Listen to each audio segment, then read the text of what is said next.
Hello and welcome to the One Life Church devotional series. We cover the entire Bible in 20 months. Well, today's chapters are Isaiah 12 and 13. And I'm down the other side of Cape Town now at our new location, which is Milnerton. You can see behind me is the great Table Mountain.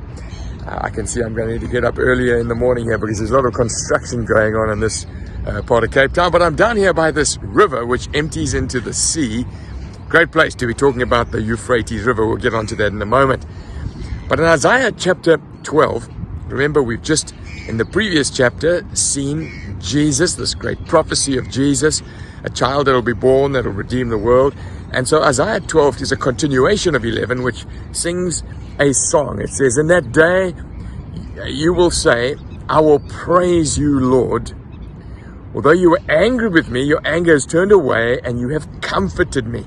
So we know that Jesus put himself between the anger of God and all of mankind. So he's praising God that there is salvation. And he says, "Surely God is my salvation."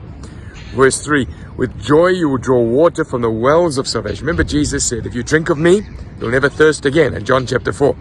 And so this verse is clearly speaking about Jesus, "and will make known among the nations what he has done," which speaks of the great mission of Jesus, isn't it? Seeing people saved. That's why we're here. That's why we're down in this very, very busy, hustling, bustling city to get the name of Jesus and the fame and the glory of Jesus told to this part of the world. Anyway, Isaiah 13, we turn our attention to Babylon. Now, Babylon was a city on the great Euphrates. So it was a great river. Here's a river. I'm not too sure, as I said, what this river is called, but on the great river Euphrates, there was this actual city called Babylon. Babylon also became the city or the nation that captured Israel, took them into exile, and was in the generic terms often called the enemies of God. But they were also, if you read Revelation 17 and 18, Babylon is a description of the world systems that come against the church in the last days just before the coming of Jesus. And so chapter 13 has both a immediate fulfillment and a prophetic ultimate fulfillment.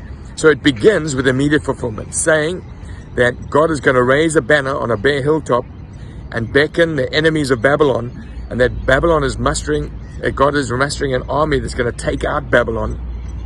And so this is absolutely incredible prophecy, because at this stage, when this was written, Babylon wasn't even a superpower. They hadn't taken out the Assyrians yet. And now God's not only saying they're going to become this great superpower, but he's also saying they're going to get taken out. They're going to get destroyed, which is what happened, what we saw what we see in Daniel chapter 5, wasn't it? When the Medes had this surprise attack against the Babylonians were so secure, exactly what this prophecy says, thinking nothing can befall them. And yet the Medes come with this surprise attack and they take them out. We read that in Daniel chapter 5. But from verse 9 onwards, we begin to look at the ultimate destruction of the systems of this world that come against God's people before the return of Jesus.